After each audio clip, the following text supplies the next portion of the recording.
Actes des Apôtres, le chapitre 5e. Matendo ya Mitume sura ya 5. Partie du 34e verset, je lis en descendant dans le nom du Seigneur Jésus-Christ. Mais un pharisien nommé Gamaliel, docteur de la loi, estimé de tous les peuples, se leva dans les Sanhedrin et ordonna de faire sortir un instant les apôtres. Puis il leur dit: hommes israélites, prenez garde à ce que vous allez faire à l'égard de ces gens. Car il n'y a pas longtemps que Paris Théodas qui s'est donné pour quelque chose et auquel se rallièrent environ 400 hommes.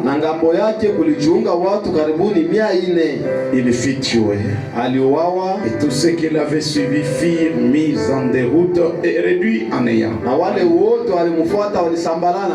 Après lui parut Judas de Galilée,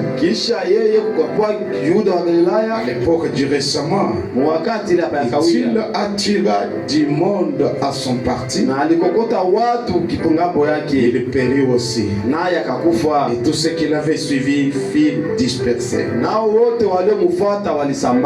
Et maintenant, je vous l'ai dit, ne vous occupez plus de ces hommes. Laissez-les aller.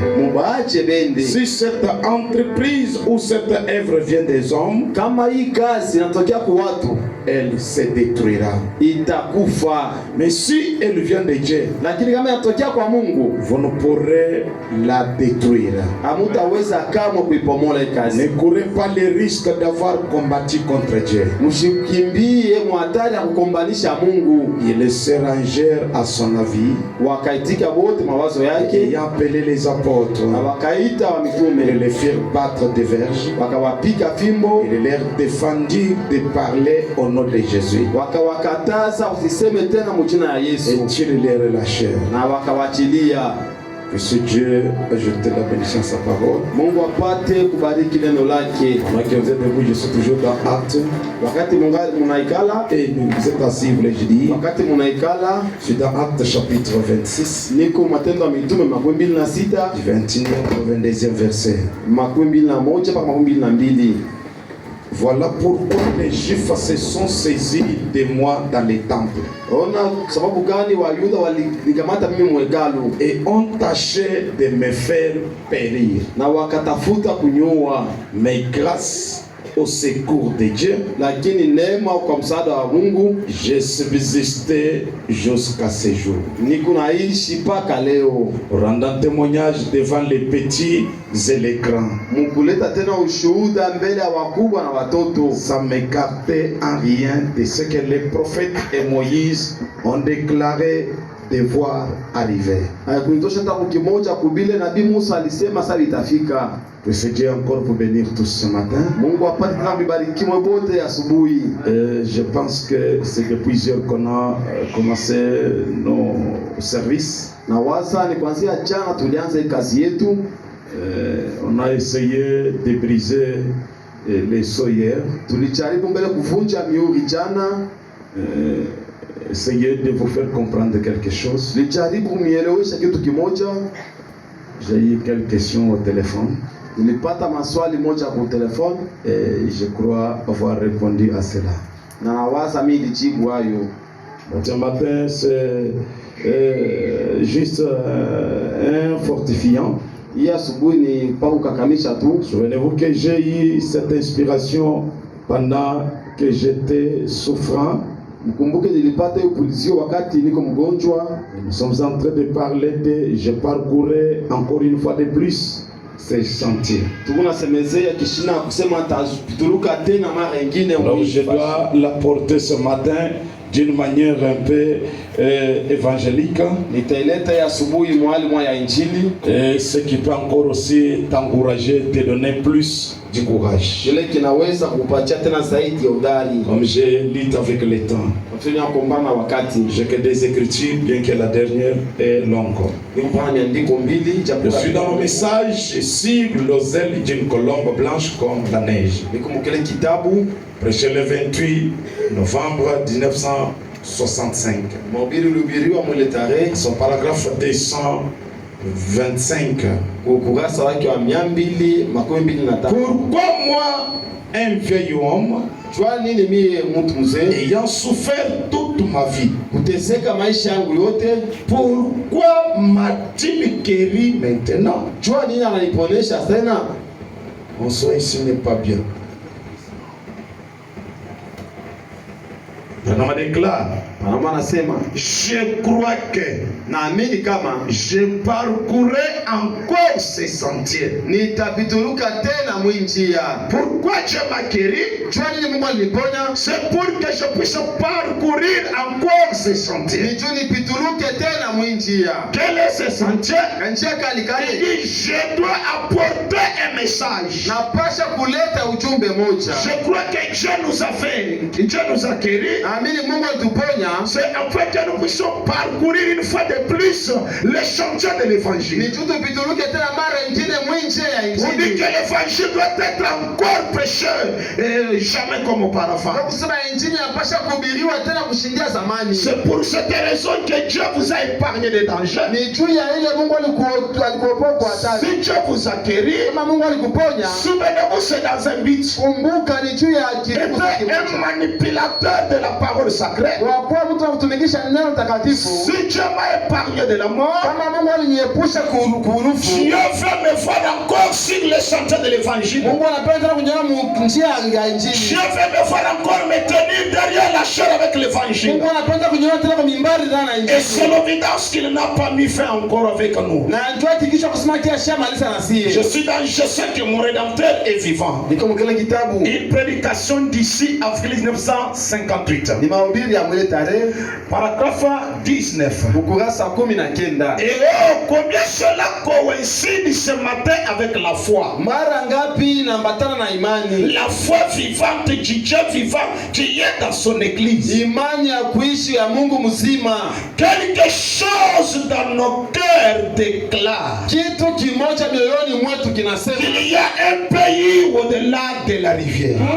Je ne peux pas mettre mon doigt sur ce pays. Aucun homme non plus. Mais s'il y a au-dedans de nous quelque chose qui nous dit que la tombe n'est pas sa finalité. L'ami, j'aimerais vous dire quelque chose. Nous sommes dans un monde où on est en train de s'entretuer. Mais j'aimerais te dire que la tombe ou la mort n'est pas la finalité d'une personne. Et je dois encore te dire quelque chose. Celui qui est engagé à combattre quelqu'un, tu peux être qu'un instrument utilisé pour accomplir un dessein sans le savoir. L'écriture qui a été dite, tu es poussière, tu retourneras dans la poussière, n'a pas été dit au sujet de l'âme. Quand il dit tu es poussière, tu retourneras à la terre,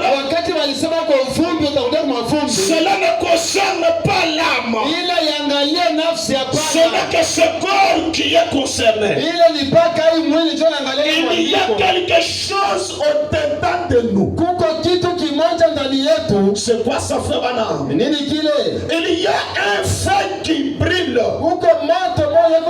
Une lumière que Dieu a allumée. Aucune brise ne peut éteindre. Au-dedans de nous, il y a une lumière. Il y a un feu divin que Dieu lui-même a allumé. kuwasha. Aucune puissance Haina hata uwezo ne moja. peut éteindre. Haiwezi kuzima. Aucune personne Hata mtu ne moja peut éteindre. hawezi Il y kuzima. a en vous un feu Ndani mwa huko moto que Dieu a déjà allumé. Mungu asha kuwasha. Qu'aucun sorcier n'éteindra jamais. Hata mulezi moja sitazimaka. Même si ça sera une grande réunion, Hata kama ingekuwa mkusanyiko et mnene, tous les sorciers peuvent s'unir. balozi wote wanaweza Laisse-moi te dire, hata nikwambie plus ils combattent pour éteindre le feu, zaidi na kupasha kuzimisha moto. plus le feu s'allume davantage. Wote wanaweka tena sana. Pourquoi? Jua nini? Il y a un dessein que Dieu a Mungu mapangilio Mungu kwa pour chaque être personne, juu ya kila pour mtu. chaque personne sur la terre. Juu ya kila mtu. Et aussi longtemps Na kama que ce dessein n'est pas complet, kama kazi yatimizika, rien ne nous mettra aussi. hakuna hata kimoja kinatumaliza.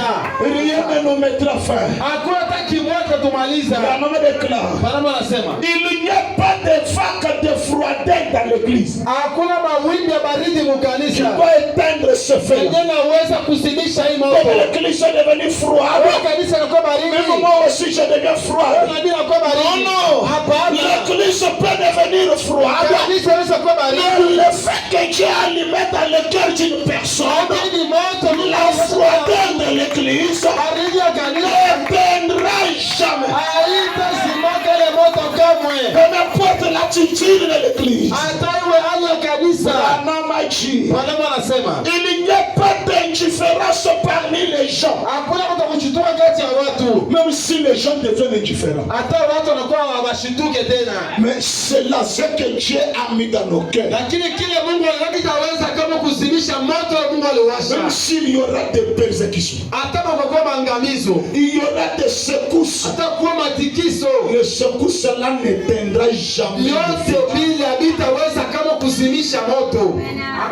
Cela me rassure davantage. Hakikisha tena zaidi Que même si je traverse la vallée de l'ombre de la mort, hata kama natambuka kivuli cha rufu, je ne crains pas. siongope kitu. Même si je frôle la mort, Hata kama mimi naonja rufu, je dois avoir une paix permanente dans mon cœur. napasha kuwa na amani kamilifu ndani mwangu. Aucune circonstance, Hakuna hata tukio moja, aucune maladie, hakuna hata magonjwa moja, même pas l'empoisonnement. hata sumu. Est-ce que je peux dire quelque chose? Leta kufanya kitu moja. Je ne dis pas que ça se fait ici, Sisema sasa ifanyika, mais je suppose lakini que si Satan aurait utilisé une personne ici, kama shetani afia kutumikisha mtu mmoja hapa, je te dis encore une chose. na kuambia kitu kimoja, De la même manière que Satan échouait par toi, mpaka vile shetani alishinda kupitia wewe, il échouera toutes les fois que tu mettras du poison. amina, atashindwa tena mara hata tunana na sumu. Même si tu changeras les doses de poison, Hata kama ukabadilisha kipimo cha dans sumu, vos réunions dit de ceci, msanyiko wenu usema Zorobabel a libre un homme, il a tué. Aussi longtemps kama que Dieu n'a pas mis fin avec moi, le poison ne nous mettra jamais fin. hata sumu haitatumaliza, Même pas une balle ne nous ôtera jamais la vie. hata masashi haitatutosha uzima, Rien ne nous ôtera la vie. hakuna hata kimoja Si cela arrivera, c'est que vous êtes plus puissant que Dieu. maana yake kwa uwezo sana kushindia Mungu. Mais qui est plus puissant que Dieu? Kwa uwezo kushindia Mungu ni nani? Et pourtant, tu n'es qu'une créature. Ile sababu tu ni kiumbe. Souvenez-vous, Kumbukeni, chaque pas que tu fais, kila hatua unafanya tu es en train d'avancer vers la mort. uko na chofa kushimwa kaburi. Tout ce que tu fais, Yote leo unafanya, écoutez, sikia, Judas, dès son apparition sur la terre, Yuda tayetu kwa neno kwa mulongo. bien qu'il était dans l'église et étant disciple de Jésus, Ijapokuwa alikuwa mkanisa, ijapokuwa il mtume, était toujours fils de perdition. alikuwa paka mtoto wa kupotea. Et tout ce qu'il faisait, Na vyote alianza il kufanya, accomplissait un dessein quelconque. alianza kutimiza mapangilio S'il fulani. y a un sorcier qui te combat, Kama kuko mulozi wa kugombanisha, ce sorcier, Dieu l'a suscité dans un but. ule mulozi Mungu alimlamusha kwa Que kufunguzia. le sorcier ne s'embrouille pas. Ule mmoja sijangaisha pana. S'il te combat, Kama kugombanisha, c'est pour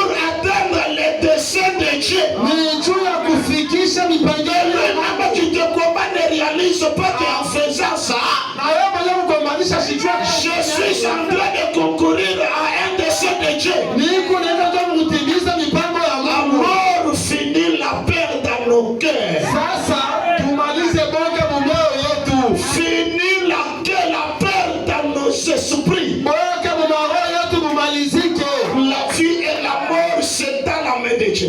Na uzima na lufu vyote viko mikono ya Mungu. S'il n'a pas dit un mot, Kama sikusema neno moja, que ce soit des malédictions des parents, hata iwe laana ya wazazi, ça ne changera rien sur nous. haitabadilisha kitu kwetu. La Bible dit dans la Mosse, Biblia inasema, qui peut dire que quelque chose arrive? nani anaweza kusema kitu fulani Est-ce qu'arrive-t-il un malheur sur la terre?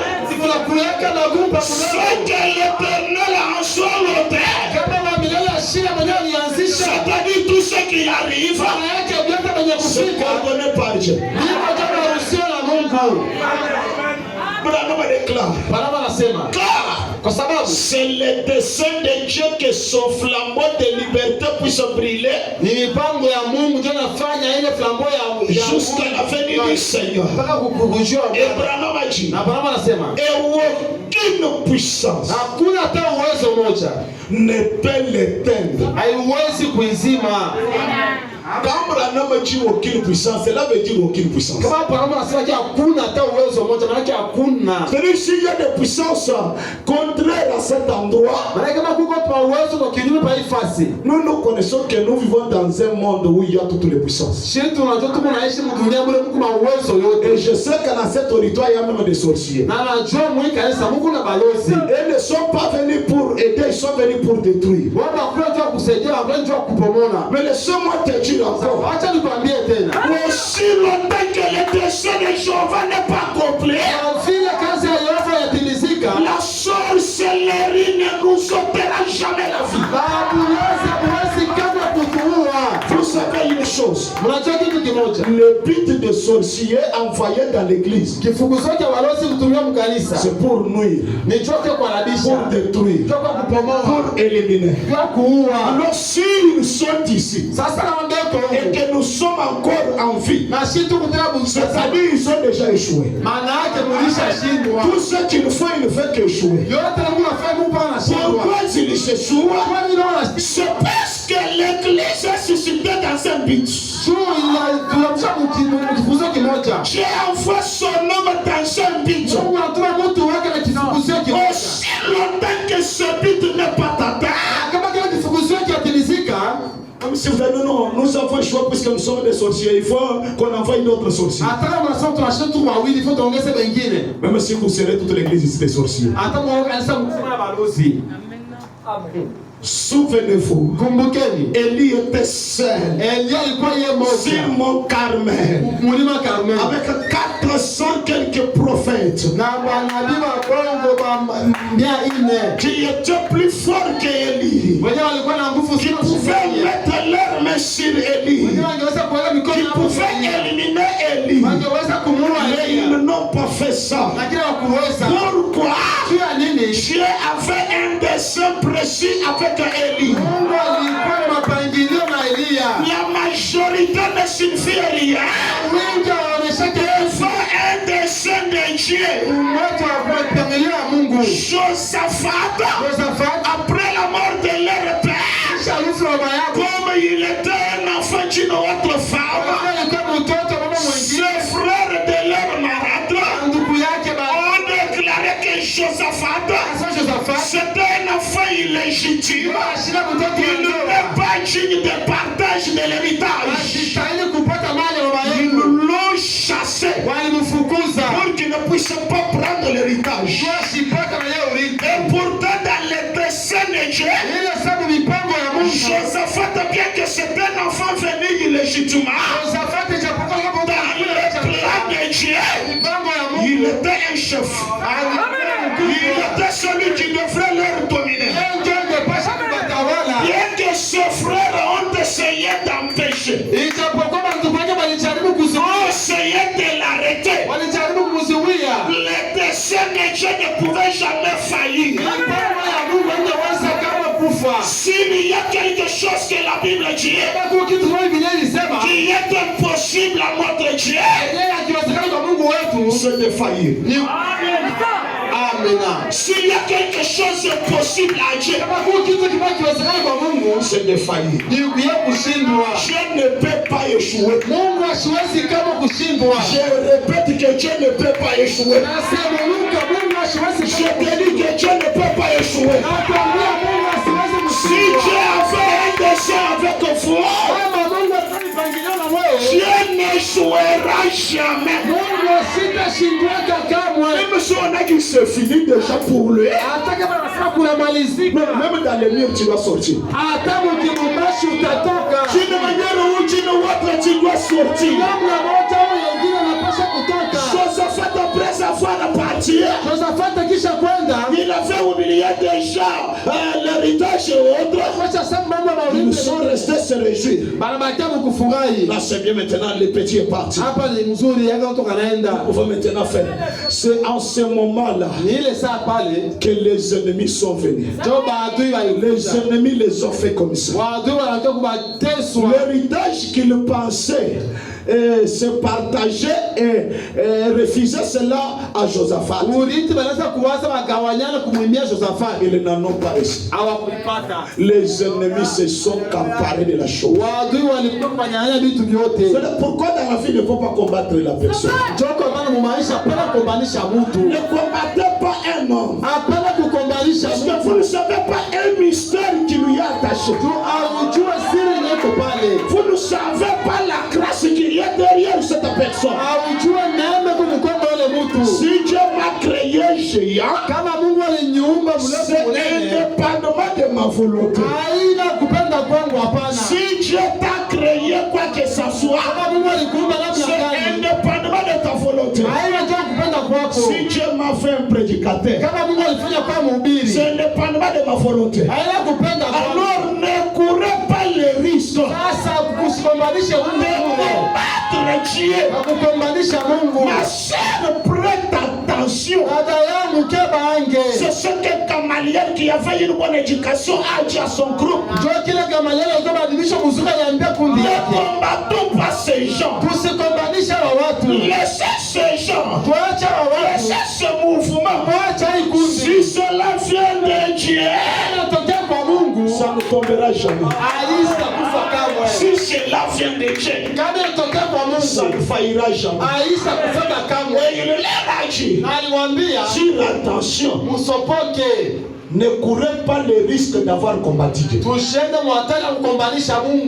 Amen.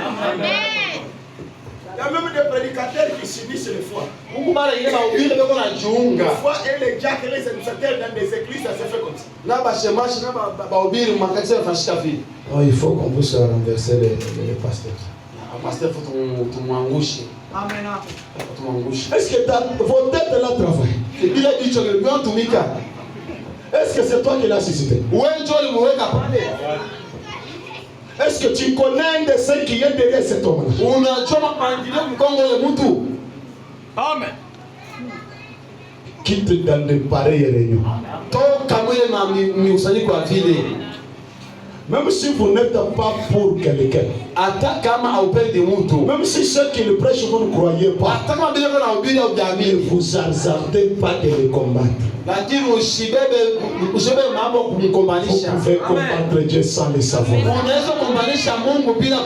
Il y a un dessein qui est derrière chaque personne. Il y a un soutien invisible qui est derrière chaque personne. Oh,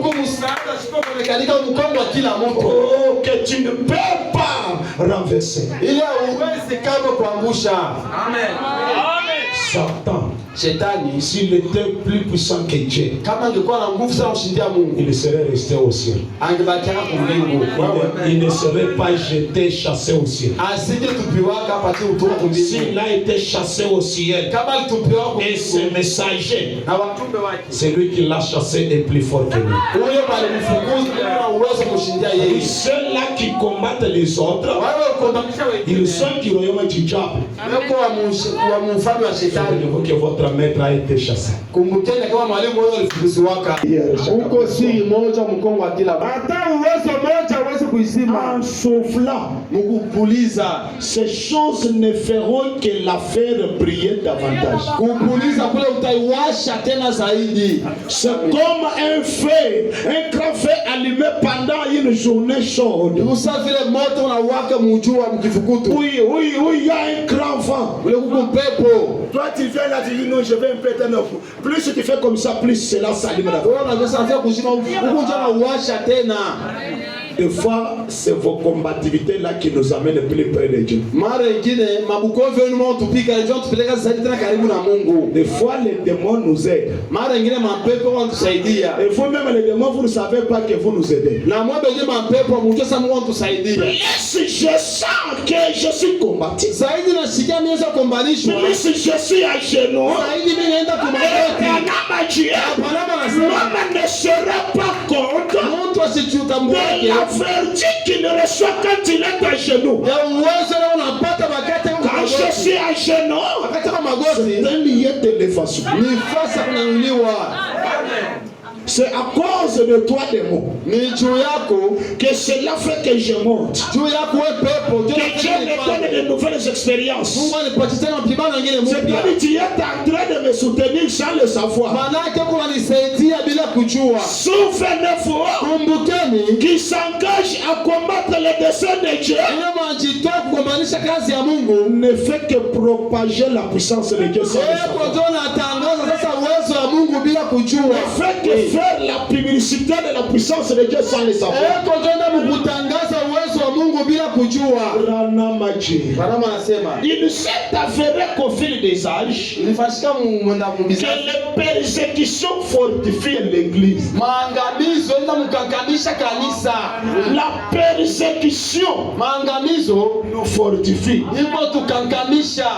Et Daniel, sans savoir comment Dieu allait le faire, Angalia sasa bila kujua Mungu atafanya namna et gani. sans savoir si oui ou non, Bila kujua ndio Dieu wafanya. allait le faire, Mungu angelifanya. savait cependant qu'il était en mesure de le faire. Lakini alianza kujua kwamba Mungu alikuwa na uwezo wa kuifanya. Oui. Je ne sais pas, dans cette fosse au lion, je ne sais pas ce que Dieu va faire. Sijua mwishimu wa basimba Mungu atafanya namna gani Mais hapa. il m'a jeté dans un but. Lakini alinilamusha hapa jua kifukuzio kimoja. S'il n'a pas mis fin avec moi, Kama shamaliza na mie kazi, les lions ne monteront jamais la vie. hii masimba haisa nikula. Branham a dit. Barama anasema. Et il savait que quelque chose au fond de lui le lui disait. Na alijua kitu kimoja ndani mwake kilianza kumwambia. Il y a les gens qui sont dans des difficultés, Huku watu weko magumu. qui sont gravement malades, Beko magonjwa sana. qui sont sur le lit d'hospitalisation. Beko kubitanda ya mwambia. Peut-être les médecins entrent, ils secouent la tête. Sasa kile mganga anaingia atikisa kichwa. Je ne pense pas. Mais cependant, dans les cœurs de ces gens, Lakini ile sale muhoya ule mtu quelque chose leur dit. kitu kimoja kiko namwambia Tu sortiras vivant de cet hôpital. utatoka mzima kwenye hospitali. Même si tous les médecins peuvent secouer la tête, Hata kama waganga wote wanatikisa bichwa. il y a quelque chose à moi qui me dit.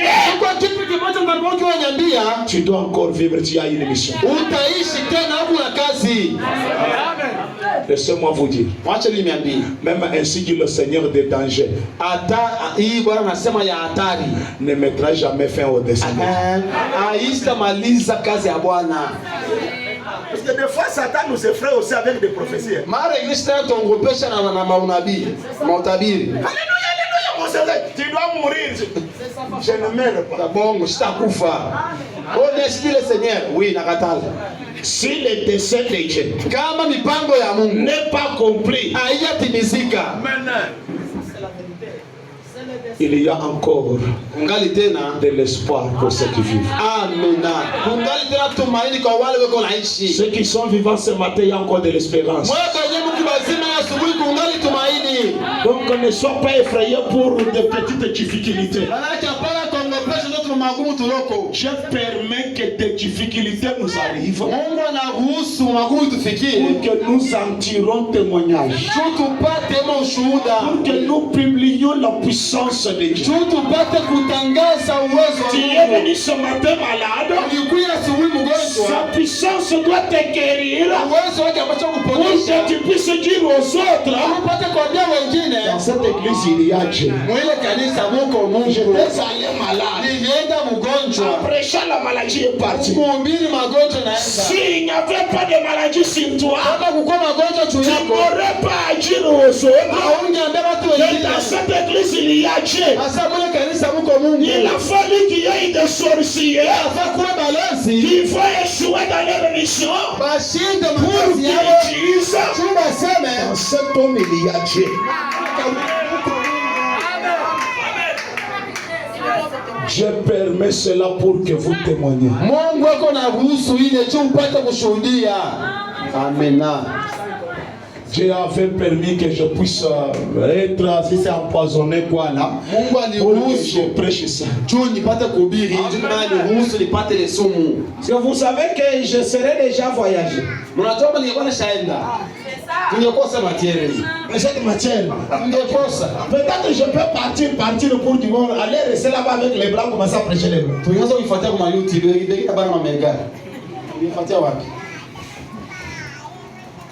Tout ce que Dieu fait, c'est meilleur. Amen.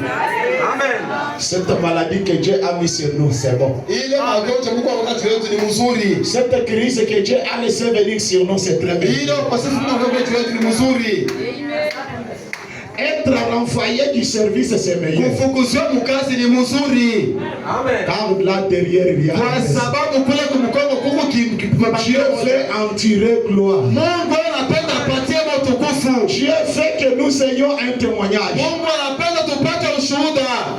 Mais si Joseph n'était pas donc injustement mis en prison, il ne serait pas gouverneur. Oui. Seigneur, même ici, je paye correctement, mais je me Seigneur, comment les états ne marchent pas? Joseph avait refusé de s'essuyer avec la femme du roi. À cause de cela, ça l'a coûté la prison.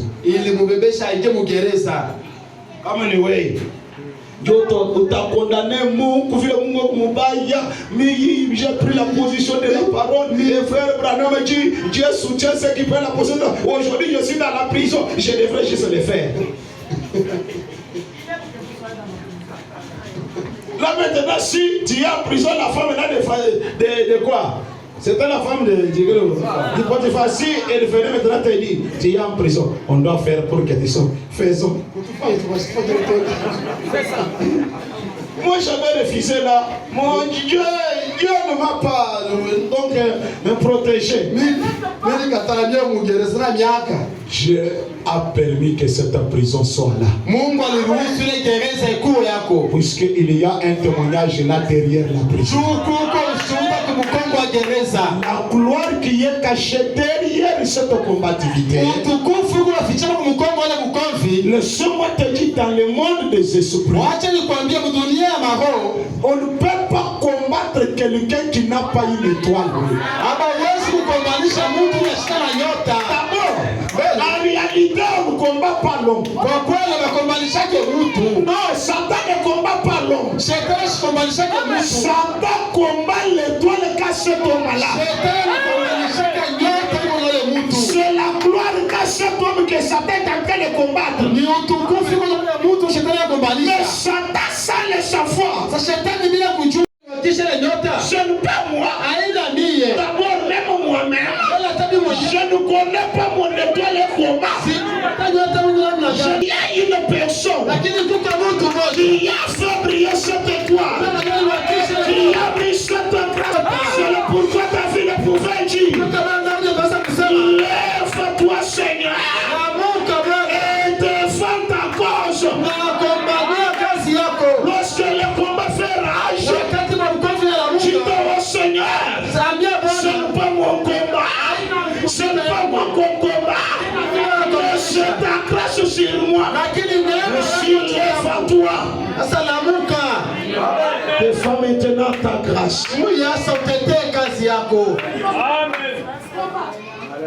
Abaisse toujours souvent les justes. nini? L'éternel les en délivre toujours. Alors vous êtes, puisque vous êtes des justes, la bonne nouvelle est que l'Éternel vous en délivre toujours.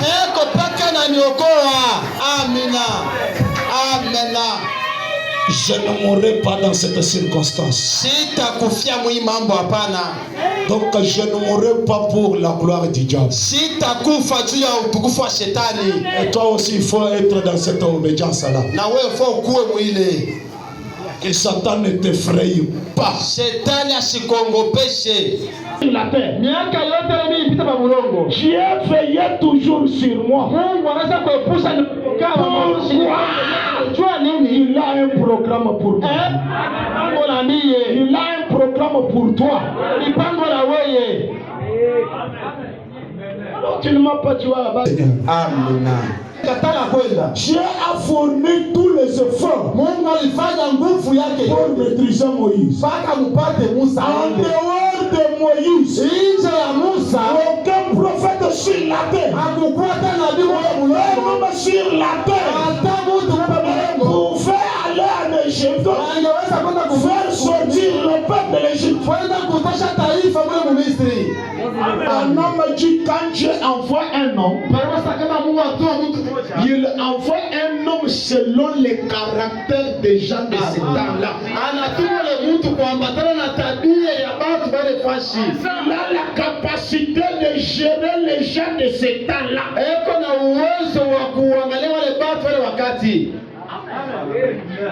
Ne courez pas les risques d'avoir combattu Dieu. Même un bébé, et surtout ceux qui sont dans la politique.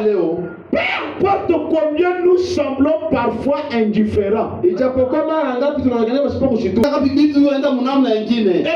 l'église se retrouve dans telle et telle condition. Je n'ai pas peur maintenant à cause de ce que je suis en train d'entendre par exemple. Je n'ai pas peur de l'état de l'église. Que l'église soit indifférente. On dit faites comme ça, ils ne font pas. Venez avant l'heure, ils ne viennent pas. Je suis un des saints de Dieu. Je suis en train de suivre un programme de Dieu. Vous savez comment ça? Dans les dessins divins de Dieu. Pour nous modeler et nous façonner à son image. Il s'est façonné la matière mieux que les créateurs.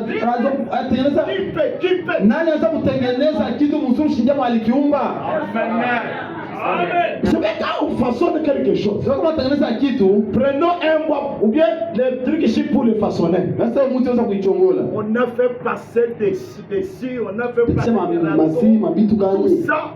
Ça faisait ça du mal. Cependant, dans cet état, on ne pouvait pas l'exposer devant les gens. Et quand on le taillait là, on le façonnait là, ça sentait mal. Cependant, c'était pour un dessin. Maintenant, ça se sent honoré. Branham déclare. Et les lions ne purent pas de voler les prophètes. Parce que Dieu avait envoyé un ange. Il avait ordonné à un ange de se tenir là pour protéger ses prophètes. Dieu a envoyé un ange, pourquoi? Parce que Dieu avait un dessein. Écoutez, il voulait montrer à ce prétendu roi sa main puissante et son dessein. Quand on a saisi Daniel, le roi train de dire que moi le roi. On va voir comment son Dieu est puissant. Dieu n'a pas refusé que son prophète soit humilié, lié. Le roi a dit, là c'est moi. Mfalme akasema hapa ni mie. Dieu était toujours calme. Mungu alikuwa tu kimya. On l'a mené devant même la fosse là. Akampeleka na pashimu pale. Dieu a dit, je n'interviens pas. Mungu asimamishi takuya hapa. On doit les jeter à l'intérieur. Anapasha kumtupa Là, on ndani. l'a jeté là. Wakati alimtupa mule ndani, Le roi a dit, c'est fini. mfalme anasema hakunaisha. J'ai le pouvoir de mettre fin à la vie de n'importe qui. C'est fini déjà. Niko na uwezo wa kumaliza maisha hata nani. Il est tombé parmi les lions. Est-ce que les lions peuvent le laisser? Sikia masimba itamwacha. Uko unafunja mifupa hii sahihi. Souvenez-vous, Kumbukeni qu'il y avait une puissance qui était là-dedans. kulikuwa uwezo mmoja alikuwa mule ndani. Je voulais un grand témoignage. Mungu alikuwa anapenda ushuhuda Si mnene. Dieu veut envoyer les anges avant qu'ils ne soient jetés dans la fosse, Kama Mungu anapenda kupita le témoignage sera petit. ushuhuda wake Il a fallu qu'ils soient jetés même dans la fosse ilifaa tupie pour que le témoignage devienne grand. juu ushuhuda Ce matin, hii asubuhi. plus cette difficulté a duré, Zaidi ya magumu ya plus kawia. le témoignage est grand ce matin. Zaidi ushuhuda unakuwa mnene. C'est à ce moment que l'ange du Seigneur est descendu. Ni mwina wakati tu malaika Bwana alishuka. Comme ta situation maintenant a pris du temps, Bila mambo kana kawia. l'ange est en train de descendre maintenant Malaika kwa unashuka pour sasa. montrer sa main puissante. Juu ya kuonesha mkono Dieu yake. veut montrer sa main puissante ce matin Anapenda kuonesha mkono à wake. tous les ennemis Kwa maadui qui wote. s'étaient complotés Wale walijiunga contre nous, juu yetu. contre vous. Juu yenu. Écoutez, Usikie. vous savez que notre mort, ça devrait être pour vous une honte. Unajua kama lufu wangu ingekuwa ni haya sana kukwetu. Oui, je peux pas vous dire pour montrer sa main puissante à l'ennemi. Mungu aliruhusu jua kuonesha mkono wake nguvu kwa adui. C'est pour dire, Jua kusema rien ne doit nous ôter la vie. hakuna hata kimoja kinaweza Si kupisha Dieu n'a pas uzima. signé. Kama Mungu asiye sahihi.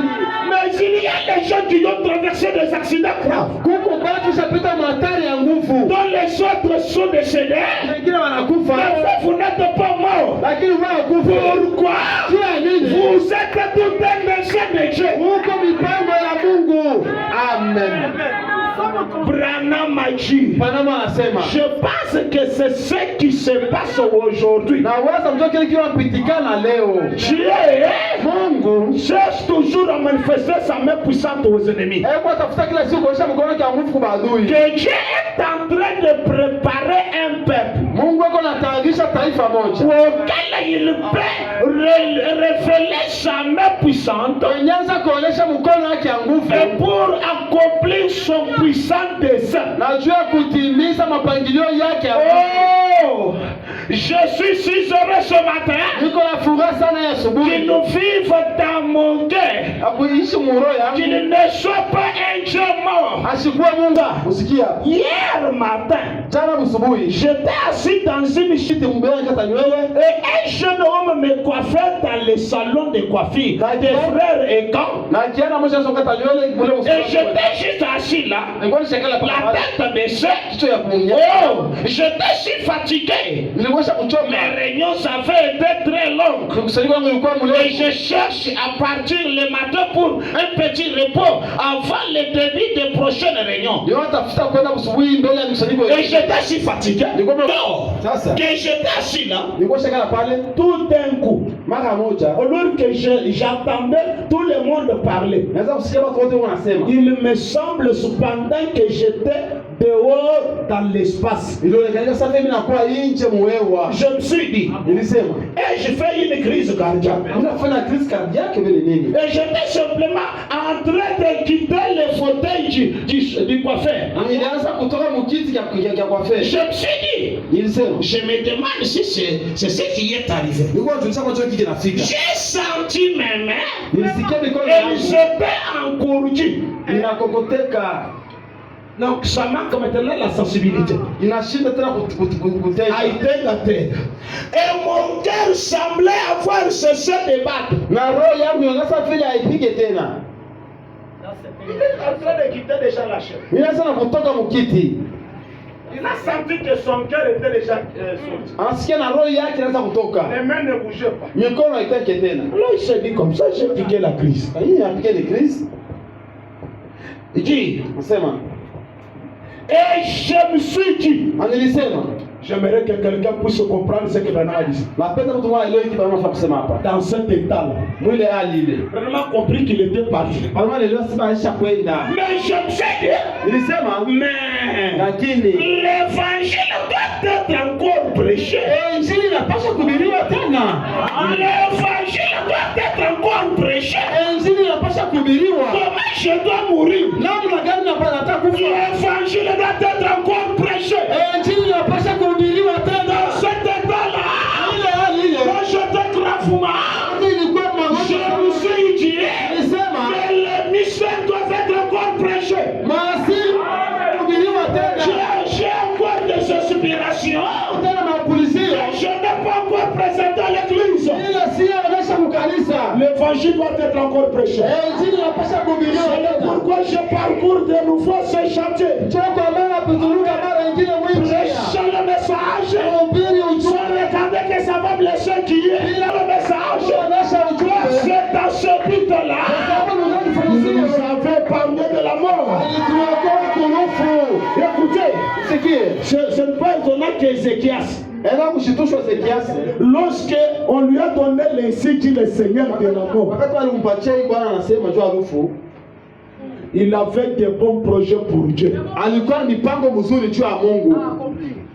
Le problème c'est que toi aussi tu es irrégulier dans les affaires de Dieu.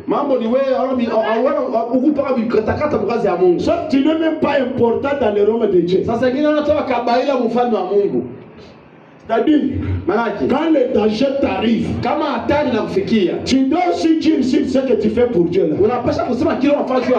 Si tu es celui qui torchonne, tu dis non, je ne dois pas mourir. Le Christ doit être encore torchonné. Branham Dieu l'a ramené à cause de ce parole-là. Il a tué, mais l'évangile doit être encore prêché. Écoutez, il n'y avait pas d'autre prédicateur qui devrait prêcher l'évangile. Lui était unique. Sa manière de prêcher était unique. Que Satan ne te dise pas, mais il y en a d'autres qui vont torchonner. Ta manière de torchonner est unique. Ta manière de ranger les choses, c'est spécial. Ta manière de picheter même les baffles, c'est spécial. C'est pourquoi Branham a dit, si vous faites quelque chose pour Dieu, faites-le correctement. Devant les dangers, tu diras, mais je dois